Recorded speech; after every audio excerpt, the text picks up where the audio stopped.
अस्सलामुअलैकुम। कैसे हैं आप सब? अल्लाह हमेशा आप सबको अच्छा और खुश रखे। किसी की कोई तकलीफ हो तो अल्लाह अपनी रहमतों से हर एक की तकलीफ को खत्म करे और हर इंसान को सुकून से रखे। आमीन या रब्बुल आलमीन। ये चैनल मैंने बच्चों की तालीम के लिए निकाली हूँ, जो हर वीडियो पे मैं बोलती हूँ, क्योंकि ये चैनल आपको अच्छा और सही लगे तो इसे सब्सक्राइब करो, लाइक करो, शेयर करो। इंशाल्लाह अपने सबों को अल्लाह रब्बुल करीम जज़ाए खैर अता करेंगे। पता है, आज मैं बना रही हूँ सोरे की और बारीक कोलम सुक्कट की चटनी। ये मेरे जेठानी के तरीके से। मेरी जेठानी ये चटनियां बहुत बेहतरीन बनाती थी। ये चटनी सोरे से भी बनती है, कोलम सुक्कट से बनती है, अंबाड़ी सुक्कट से बनती है और बोंबल से भी बनती है। सभी में अच्छी लगती है। आपको जिसमें चाहे उसमें बना लो, बहुत बेहतरीन चटनी है। जिसको लगने वाली चीजें मैं आपको दिखा रही हूँ। ये पहले मैं आपको दिखा रही हूँ। ये मिर्ची है और लहसुन है, उसको बारीक गैस पे थोड़ा भून के ले रही हूँ। हाँ, ना भुने तो भी चलता है, मगर मैं भूनती हूँ जिससे खुशबूदार लगता है। वो बारीक गैस पे भून रही हूँ क्योंकि यहाँ चूल्हे निखारे नहीं है। और एक खोपड़ी की बड़ी सी एक वाटी है, जिसको मैंने गैस पे अच्छे से भून के काली करके धो के ली, क्योंकि अपनी अच्छी से खुशबूदार चटनी बने। ये चटनी है। हाँ, और ये सोरे है। सोरे की खास मैं चटनी बना रही हूँ क्योंकि मेरे घर में सोरे ज्यादा पसंद करते हैं। मगर आप लोगों के लिए कोलिम सुक्कट की भी बना रही हूँ, क्योंकि एक बार मैंने सोरे की बनाई तो सब बोले थे कि सोरे के सबके घर में रहते नहीं, वो सच्ची बात है।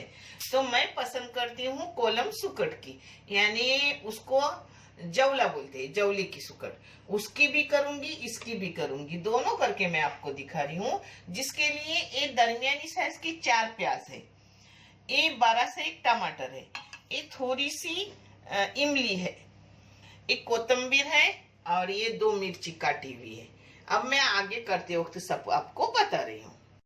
इसको भी मैंने थोड़ा सा भून के ले ली, मिर्ची और लहसुन, यानी और खुशबूदार अपनी चटनी बनेगी।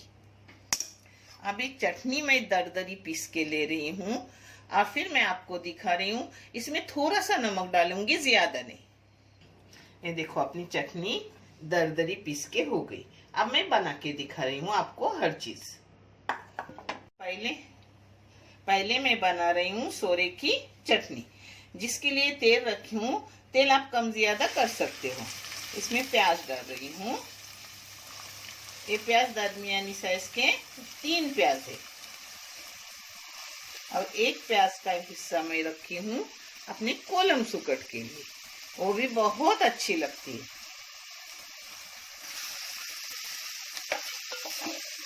पाँच मिनट मैंने प्याज को भून ली। अब इसमें अपने सोरे जा रहे।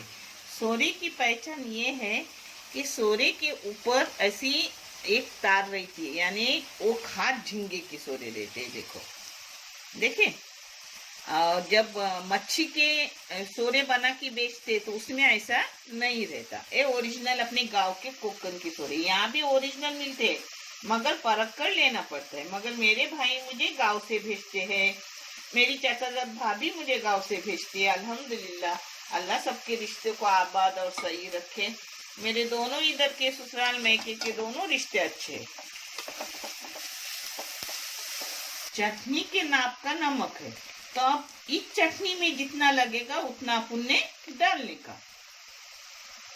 तो ये नमक जा रहा है 1/4 चम्मच चाय की। नहीं, आप अपने हिसाब से डालो।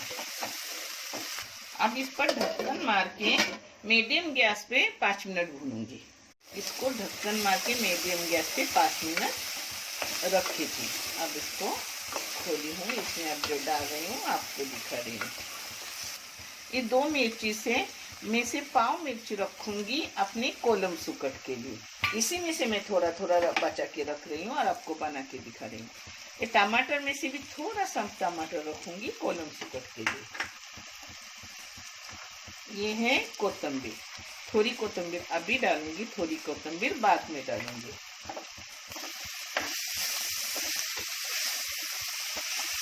जिस मिक्सी में चटनी पीसी थी उसी में थोड़ा पानी लेके डाल रही हूँ, और भी थोड़ा पानी डालूंगी क्योंकि सोरे पकना जरूरी है।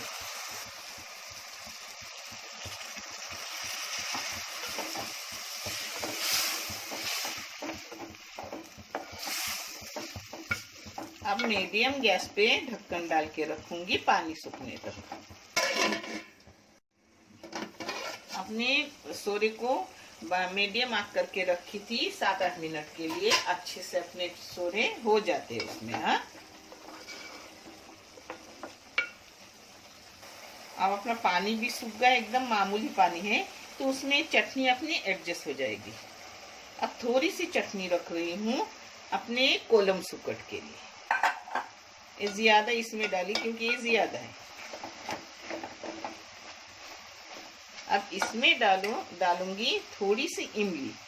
आप चाहे तो डालो, ना डालो, ऐसा कुछ जरूरी नहीं इमली डालना, मगर मैं डालती हूँ, थोड़ा टेस्ट बढ़ता है उससे।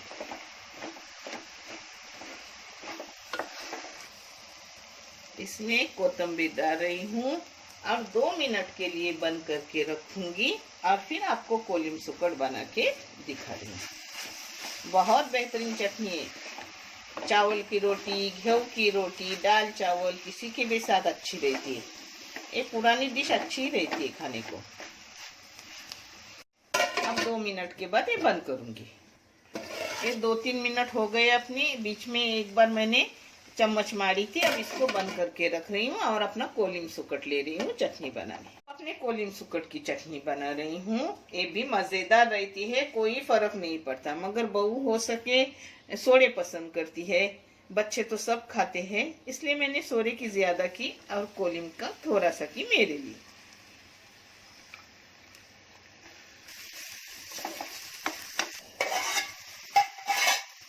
ये 2-4 मिनट मैंने भून ली अपने प्याज को।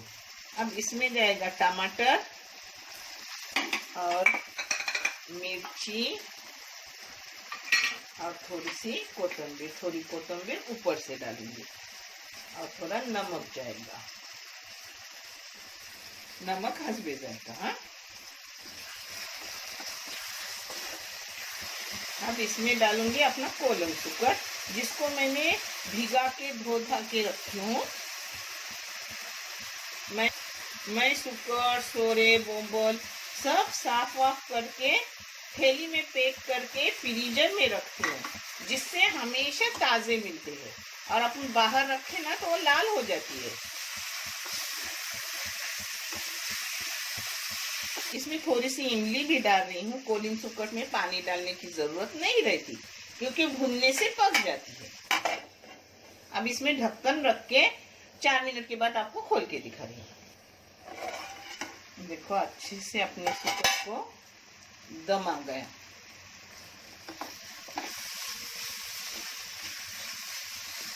अब इसमें चटनी डालेंगी और चटनी के बर्तन में थोड़ा सा पानी हिला के डाल रही हूँ।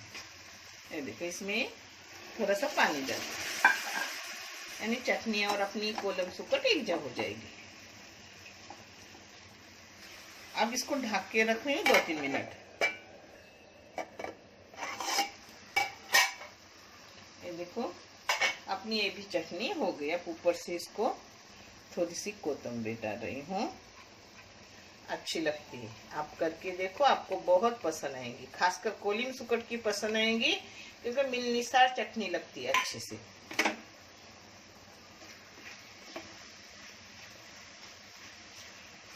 अब इसको 2 मिनट के लिए ढक के रखूंगी और प्लेटिंग करके दोनों चटनियों को दिखा रही है। देखो दूसरी चटनी, अपनी चटनी हो गई, मैं आपको परोस के दिखा रही हूँ। दोनों बहुत टेस्टी रहती है, आप करो फिर आपको समझेगा।